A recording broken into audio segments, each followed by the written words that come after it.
Aigi ming Koijam Machasna, Aina Takadurba subject na Class 4 Environmental Studies.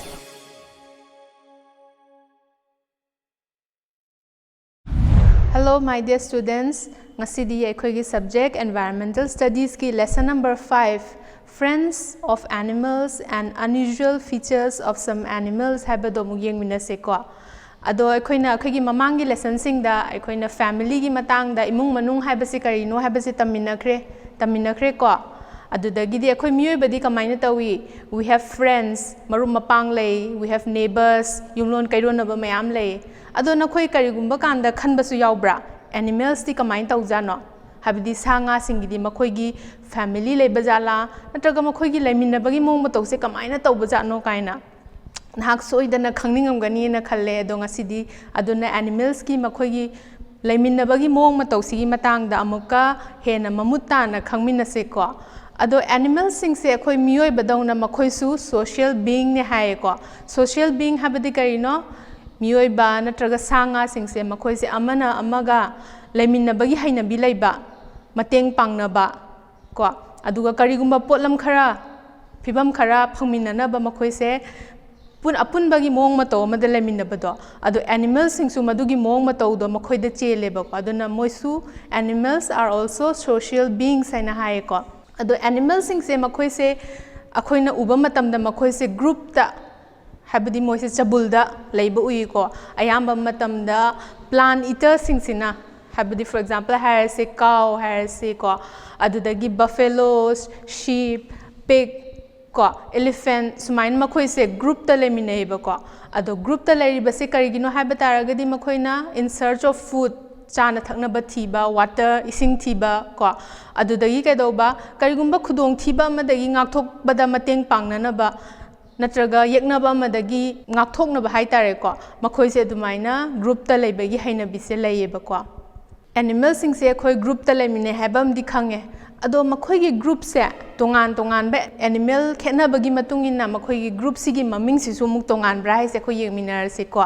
maming tongale ko for example khoi elephant te yengase khoi se elephant group ama lakpa matamda elephant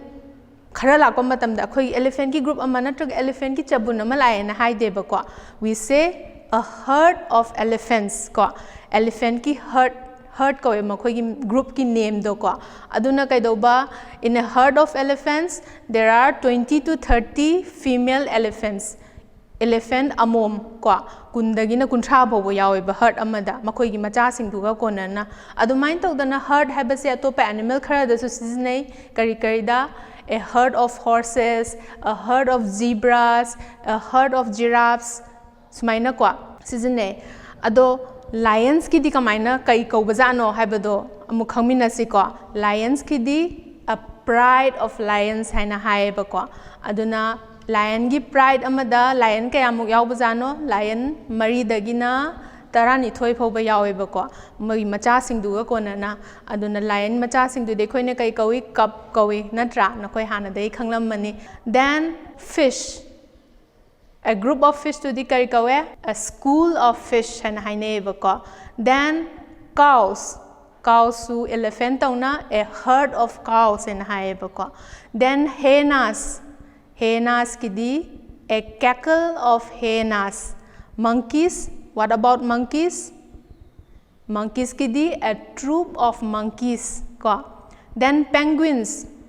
penguins kidi kari kau bazana makhoi gi maming do group tu gi maming do a colony of penguins sumain tawdana animals sing se makhoi gi group names lay ko atopa animals sing gi su maming tongan ba myam lay nakhoi na madu thidok pa yai ko ado animals sing se makhoi se group ta chatmina ba matam da kamain tawe makhoi gi macha sing se makhoi gi young ones sing se makhoi na mayai da chalhale ba Hansing sina akoi bada chat phai tare kari gi oiram do ba mali in order to protect them akoi bu tek ta kai dana ba astoi ngam da gi ngak thok pina ba ko khudong thi bada gi ngak thok pina ba makoi na mayai da chat hale ba yam matam da aduga kai dawe akoi ahlam mani sing na su akoi da haibidra macha chen ba hui gi natraga hodong gi manak ta changanu kholakani natraga chiklakani kaina ado madugi hui duna natraga hodong mapi do aduna akoi da harm tauningbagi akhoi da sohaningbagi nateba makhoi gi macha singdo makhoi na protect taurini ngakpi senbiri ngak thoine ba khudong thibadagi ko lesson sigi makha tarak bada akhoi animals ki sanga singi mong mato atopa khara mu geng minase ahan bada karino migration habase karino habase minase ko birds natraga animals singse makhoi se kariguma matamda mafam amadagi mafam amada laifam je hongba yawe ba ko karigi damakta mafam maduda makhoi da laifam chapam je hena khudong chaga dabagi damakta makhoi se anoba mafam do hongba ko natraga season se hongba season haibadi ritu akoi summer winter spring kaina leri se ko si hong pana maram oraga makhoi da hena khudong chaga dauba amado hongba dubu akoina migration haina khangnei ko ado akhoi gi lamdam akhoi gi manipur da su migration gi mong ma tause adum uba phange ko nakhoi loktak lek urabra chatlurabra chatpasu yaure ko khoi yam phajai ado akhoi gi manipur da loktak lek haibam famsida winter gi matamda haibadi ingdam thagi matamda uche kaya ama migrate tore ba akhoi manipur da ko karigino haiba matamda karamba lamdagi haiba matamda Russia gumba then other European countries tagi makhoi gi lamdadi makhoi gi ingdam thado duki matik inge un tai ko aduna uchek singdo madugi yamna engba mafam duda khangba ngamdadana makhoi na kadai tamna paire akhoi manipur tamna paire ko akhoi study winter se ingdam tha se makhoi da chunaba chanaba haitare ko aduna makhoi na manipur gi loktak lekta migrate tore ado uchek kayama masing yame migrate tore isi ko uchek lising kunthra gi mathakte hena migrate tore hujik phokta aduna kaidawe uchek singdugi maming khara ama ai nakhoida ngasi haige yengminase ko masak su khara yengminase ahan bada bar headed goose hai ko maitai londa kangse line haina ribel chek se ko ma se khoi manipur da migrate torpa winter kudingi migrate torpa uchek amani ko then radi shelduck or brahmini shelduck nganu thangong angangbi haibase ko sisu uchek makhal amani akhoi manipur da migrate torpa next gray headed lapwing ko salanka kokwaw haiba mai makok se khitang wawrap tawba aduna kokwaw haibani ko then northern lapwing salanka koktum mai makokta atumba mayawe ko maduna koktumi haiba jane aduga shoveler nganu khara haibase sina uchek manga khakni ko ado uchek mayam ama lei ado noi heng manipur da su loktak lekta bird watching haina uchek yengbagi uchek masing kya la e kai thidok pagi mari leina ba mioi sing na yam tawe ko noi jo heng wai bird watching tawba chatpa yai ko next akhoi group living gi matang da muk yengse ko hojik migration khara khangkhre ko group living gi matang da mu yengse ado animals kuding makse group ta lay haibase khoi khange ado animal sa khatang nate sa nga uche khakta nate insects su tin kang sing su makhoi se group ta lay bagi haina bi se lay ba ko for example bees khoi hairasi ko natraga ants kakcheng natraga termites makhoi se group ta lay mina bagi haina bi se lay ba termites haibadi kaino haiba matamda phalaktraba u natraga pathapumdaba horaklaba u gumbase sumbada leiba hainaba tin makhalamane ko ado makhoina leiriba mafamduna kari kawe haba matamda termitary haina khangnei ba ko aduna masigi insect sing siju group ta leibagi haina bisilei mathangda akhoina kakcheng se mu yengase kakcheng su makhoi se group ta leiminei makhoi gi group sigi maming sina kari kawi a colony of ants hai ko ngasai group maming do ants ki di a colony of ants hai gani ba ko aduna colony amada ant ki colony amada kakcheng lising gi mathakta yawe around 1000 ants ko aduga akhoi gi colony se yamna phajana well organized oiba well organized habidi yamna mawong marin chumna chana leiba haitare moi se amaga leminna bagi mawong mo tause ko adadagi di akhoi bees ke mu yengse khoi gi moidi kamain tawba jano bees isu makhoi se colonies te le ko aduga makhoi gi yumduna habdi makhoi gi leiriba mafamduna kari ko ge hamatam da hive ko aduna bee hive haise khoina ko aduna bees also they live in colonies and the place where they live is called bee hives ko aduna bees king singsigi marak sida su makhoi se khaido eba makhoi se kari ahum thokna khaido e ko ahum du di kari na hamatam da queen bee haiba ma laigani worker bee haiba ama laigani aduga drones haiba ama laigani ba ahum se makhoi se makhal khoi singdugi marakta makhoi mi makhol ahum ni ko aduna worker bees haiba sina kaidawe makhoi na chana thakna ba thiba gumba adudagi di makhoi gi apikpa khoi singdo young ones to makhoi bu yengshin bagumba sugumba se ayamba na worker bees sina tawe ado bees ki matang da makha tarak ba lesson singda na hang na amuk hena mamuta na khangkhini ko animals ki features sing se khoi na sum yengbada makha tarak pada khoi mu yengmin se khoi mi badi kaidawe we have sense organs ko khoi da sense organs myam yauri adudi kai no we see with our eyes, we smell with our nose, we hear with our ears, we taste with our tongue, then we feel with our skin. Ado animal study sugumba sense organs se yaw bazala. Yes, yawe ko. Aduga yamna makhoi da yamna maru oiba sense amadi kaino ha matam da makhoi gi hearing sense ne ba taba ngambagi sakti se ko. Yamna wangi makhoi da. Aduna kaidoba taba sina makhoi da kamai na mateng pangi animal singda makhoi na akoi bada kari thokli habase khangba ngame ko. Adudagi di chana thakna ba thiba da mateng pangi. Adudagi di khudong thibadagi lotpa natraga ngakthokna ba hona ba dusu mateng pangi danger dagi ko makhoi da hearing capacity sina makhoi dagi khoi da mateng pangi ba ko. Ado animal sing se makhoi di kamai na tari ba janu makhoi se nakong panbra. Yes, makhoi su nakong pali ko. Aduga makhoi gi nakong se their ears are of different shapes and sizes. Mawong maril khetnei ko animal khetna bagi matungin na. Ado example in harbada khoi uchek te yengase birds te yengase. Birds ki nakong sing si de khoi hek yengbada ubra ude ko. Adubu nakong di pale makhoi gi nakong di small hole hoba macha makhak pale ko. Then elephants di samugi nakong di yam pai natra. Adumain tawdana nakong sigi kanaba atobasu leiba elephant di makhoi se saba matamda mas haksang je sara matamda makhoi gi nakong sina fan oina sizinaraga makhoi gi masa je ingda haleba ko sekpi dadi kamaina kanaba jano sekpi dadi makhoi gi nakong se sekpi de ama matamda makhoi gi chana thakna ba pothi base han tawbase nungdang da tawgaleba nungdang ai sidi kaidawe mamabani na makhoi udre natra aduna kaidawi makhoi na paiba matamda makhoi gi masa sina makhol ama thoeba ko magi sound ama thoeba sound duna kaidawe makhol duna kaigumba pot ama da yairuwaga iko torok pa habdi makhon do muk halakpa matamda makhoi gi nakong duna pharaga pot se kadai da leino natraga kadom da leino habasi makhoi se sekpi sina khangba ngameba ko then yamna wangna paiba uchek ama hairase khoi langja gumba umai bigumba hairase ko makhoi se kadawe yam wangba da di pai adubu makha da leriba pukhi ma da nga mana chuk kai chongba do adugi makhon du bok da makhoi se taba ngameba makhoi gi nakong se aduki matik yamna powerful oeba ko then hui ama hairase dog ama lorase khoi ko hui se yamna nungai na potharaga leiramba se makhon ma hek taba da makhoi se makok to takang thangala kaidawe makhoi gi nakong se somda muk lei tawdra tawi ko madu kaina hamadamda makhon se kadomdagi lai nu haise makhoi se phaba ngamda bo honai ne ba ko aduna kaidawe animal singi nakong singgi moyi mawong sing se mugeng minase ko for example mapan thongdagi uba hek yeng ba animal sing se hek yeng ma matamda makhoi se nakong ma pali nai se uba bear harsi dog harsi tiger cow elephant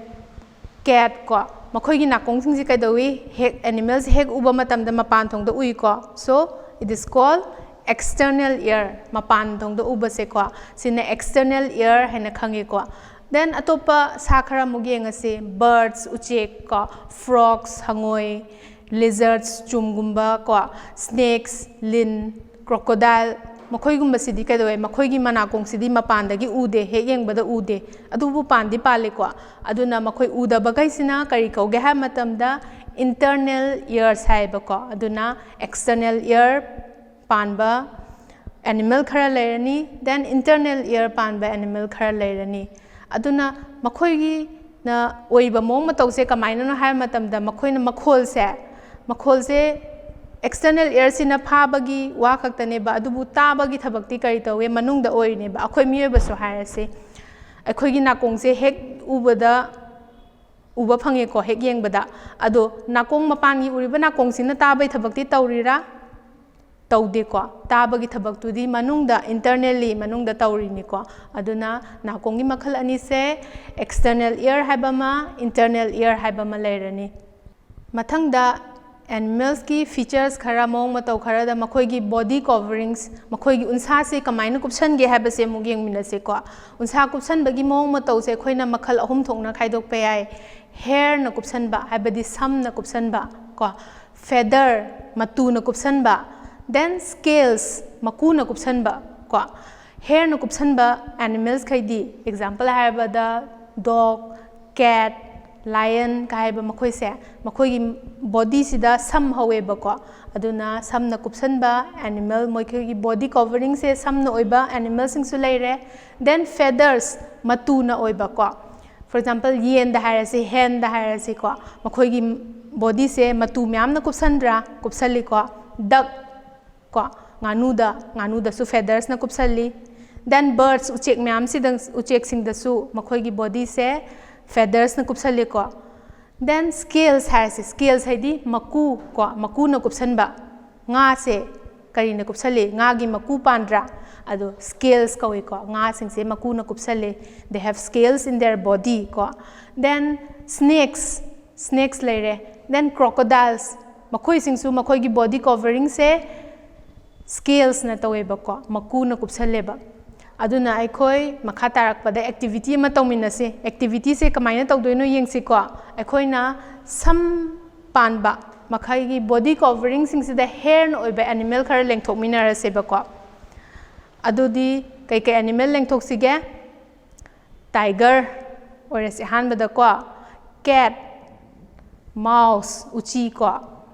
dog hui then pig ok harase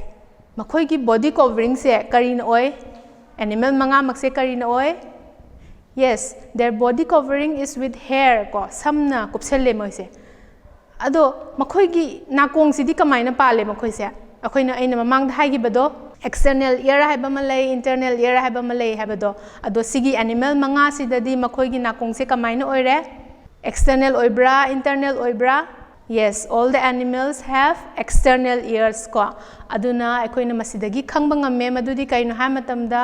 those animals adugumba animals sing do their body covering se hair no oiraba adui tardi makhoi gi nakong se they will have external ears haiba ko ado akhoi miyoi basu external ear pali ko aduna kaidawe karigumba animal amase mahak ki body covering se hair no oiraba adudagi magi nakong se external oiba adui taragadi mahak se marum kokte ko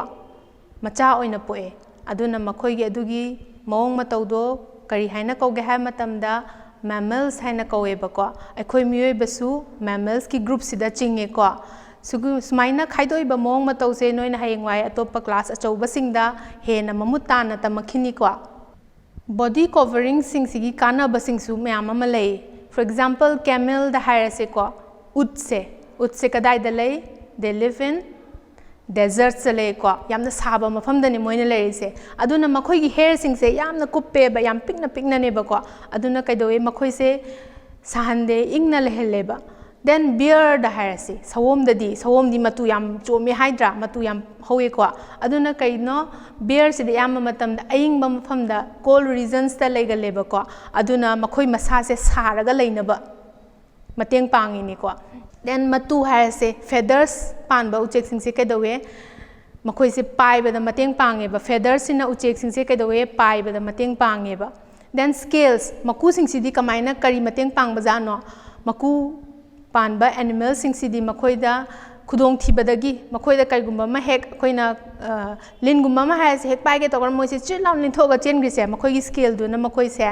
prevent from the harm makhoi khudong thibadagi ngak thoga chelali ne ba ko adudagi kai dowe makhoi se makhoi gi body dagi makhoi hakchang dagi ising gi saruk se